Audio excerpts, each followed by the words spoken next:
Hello and welcome. My name is Kristen and I am your fabulous host here at Harnessing Healthcare, where we talk easy to understand tips and information to help you navigate your health insurance and get the most out of your health benefits.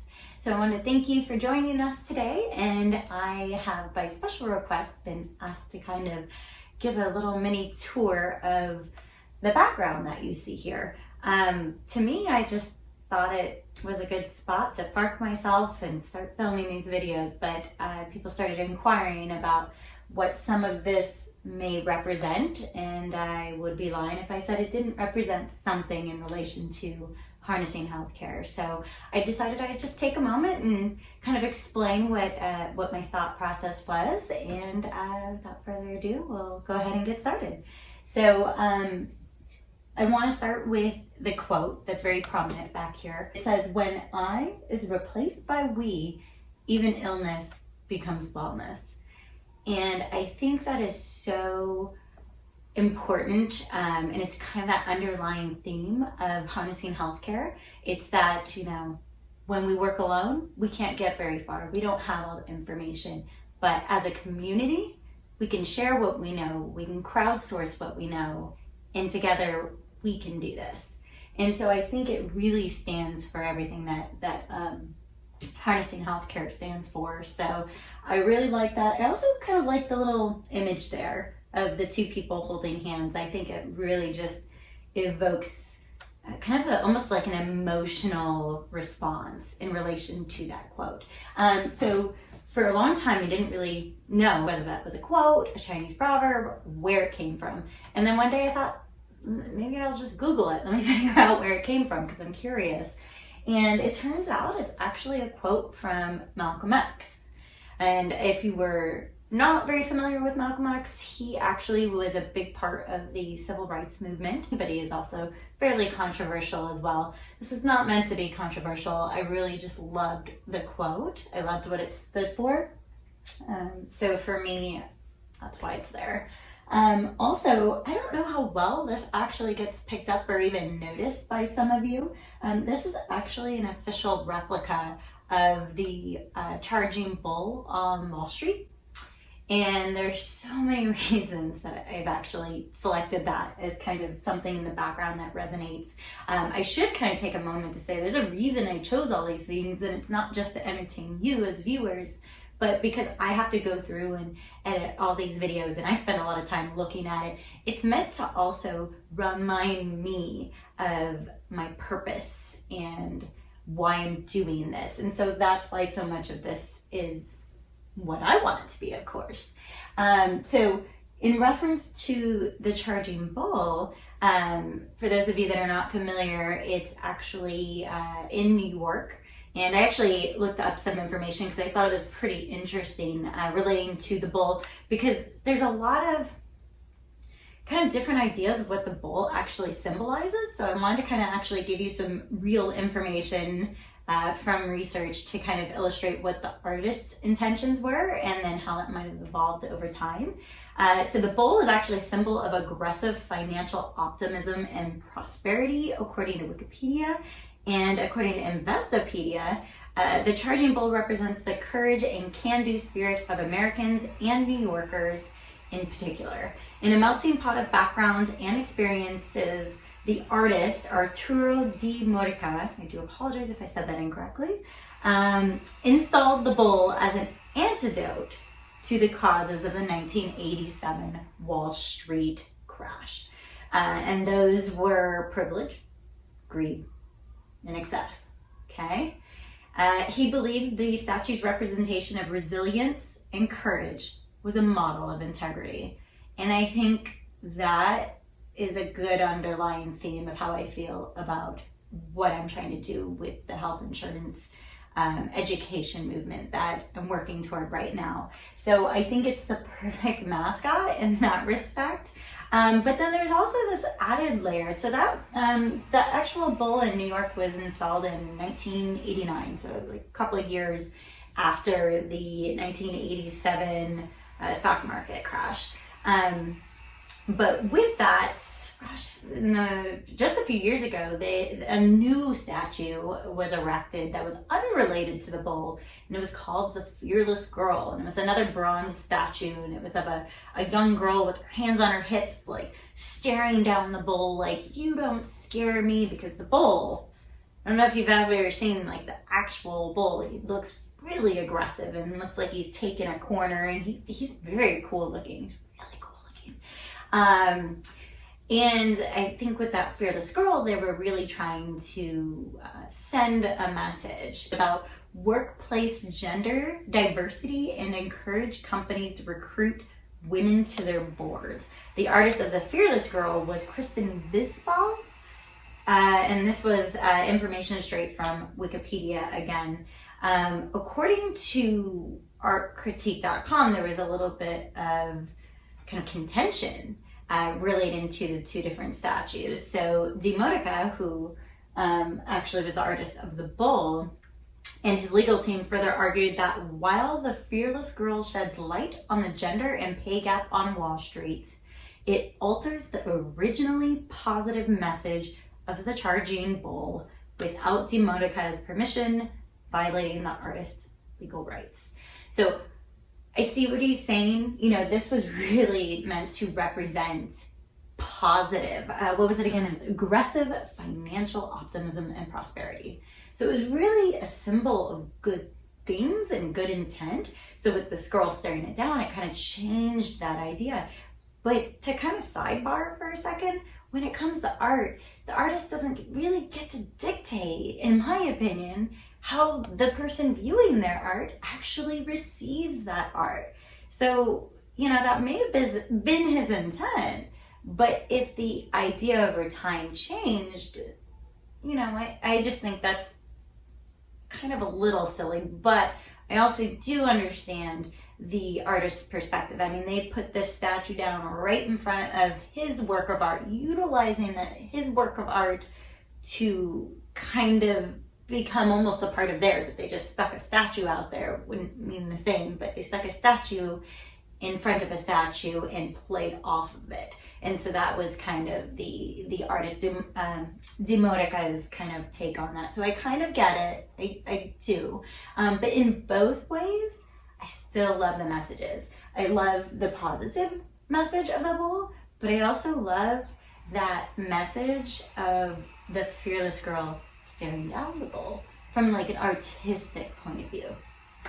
And it's funny actually, because recently someone actually noticed the bull in the background and was like, where's the Fearless Girl? Are you the Fearless Girl? And I responded right away without skipping a beat. I'm the fearless woman. And it's not even like it's just me. It's not. We're all fearless. I think we're all kind of fearless as kids. I think that's more common than a fearless adult. It's harder to be a fearless adult. I think it's harder to fight for these things as an adult. It's a lot easier as a kid. You have a lot less to lose. You know, you have the whole rest of your life to make up for things and learn. So I think the fact that we as a community, men and women together, are fearless in our fight to harness our healthcare, I think is huge. And I think there's just so much like symbolism in all of this for me, and that's why I kind of relate to it. There's also a few books you may notice that the bull has been propped up on.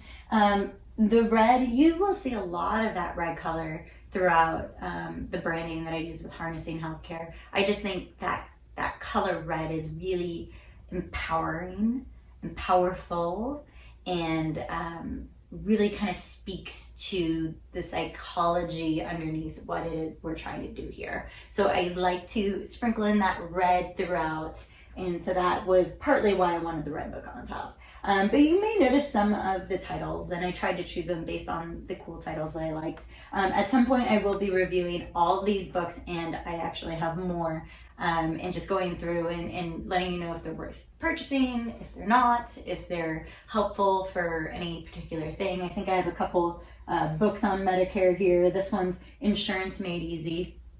Yeah, working on that. Get What's Yours, right? Health insurance, navigating traps and gaps. So The titles actually say something to me as well. And I guess on some level, I'm hoping you guys feel inspired by some of those titles as well. And I wish I could have waited for one more piece that's going to be added in soon. And this may change over time, who knows. But over here, I plan to add in a image of Rosie the Riveter. And if you're not familiar with Rosie the Riveter, keep an eye out in the future because you're going to see that added in. But she's really, you often see her, she was, let me read this straight from Wikipedia. Rosie the Riveter is a cultural icon of World War II representing the women who worked in factories and shipyards during the war. Let's see here. These women sometimes took entirely new jobs, replacing the male workers who joined the military. So in actuality, she was a feminist icon, but that's not why I'm using it. To me, what Rosie symbolizes is the notion that we can do it, which is always right at the top of Rosie the Riveter. Like, we can do it, and she's rolling up her sleeve, like, yeah. To me, that says we can do it. We, men, women, roll up our sleeves, put in the work, and we too can do it. And that's how I feel, again, about this health insurance education movement, is that we can educate ourselves and harness our healthcare. Believe that. I wholeheartedly believe that. If I can do it, you can do it. We all can do it. And that is not restricted to women. So to me, I understand why it's a feminist icon, but that's not why it will be back there. It's mostly a we can do it. To me, every time I see it, I just think we can do it. Okay, so another thing that I've been asked about a lot, actually in my personal life a lot, is my necklace. Probably can't see it from there, but it's actually a compass rose, and it's got a little cutout in the center, and it says northeast, southwest.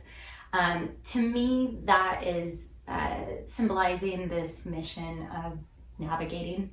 I feel like that's what this is all about. I'm hoping to help others navigate the health insurance that confuses them so wildly, but also these uncharted waters. You know, this is really uncharted territory in general. So together, I hope to kind of lead, but not necessarily, you know, complete the whole thing for you. You know, we all have to contribute in our own way. You know, we all have to do some of the work ourselves and learn about it ourselves and be able to apply it to our own situations. So there's that. And then the last thing, which I think is honestly least important, but I get questions about it, so I'm just going to throw it out there. My background here. So I don't know that it's really exciting, personally. I think it's cool looking. I actually just did it. It's contact paper, by the way. And one tube completely filled in this tiny little wall that I have behind me that you don't see in its entirety. I put it up completely by myself, and I like it for an accent wall. I think that's kind of cool. I live near the beach, so this kind of like beach wood look was kind of cool to me. But beyond that, that has really no anything about harnessing healthcare, but I get asked so much. I just put it on Amazon for like $30. I mean, it was really cheap, and it was a real easy way to kind of like spruce up a corner. I've watched enough YouTube videos to know what it's like when you see a drab background or poor lighting or just nothing to look at. I don't know. It's like, I don't want super distracting backgrounds, but at the same time, I want something pleasant to the eyes, right? So if anyone's curious, I'll throw a link down below for that, but it's just contact paper, guys. But yeah, so this was basically just a tour of my background. I know other people that do work online through YouTube and video content and things like that. And so people are often really curious about the backgrounds and what goes into that. And so this was my take on mine. If you have any thoughts, opinions, please keep them positive, because that's in general the message behind this channel. So please keep them positive. But if you have any thoughts or curious about anything else, let me know.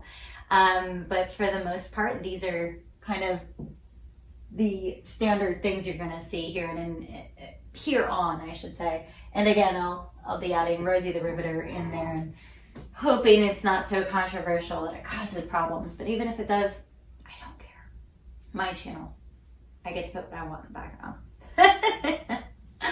So please like and subscribe to get more videos like this in the future. We upload on a weekly basis, and I want to make sure that you don't miss out on anything.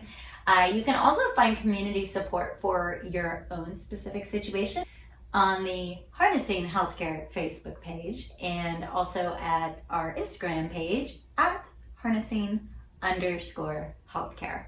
If you'd like to join the conversation, you can join us at harnessinghealthcare.com, where you can learn, contribute, and even download free printable questions that you can print out, ask of your insurance provider, and get all the answers you need relating to your health insurance, which is really, really awesome. And I don't know why that doesn't exist anywhere else that I've found.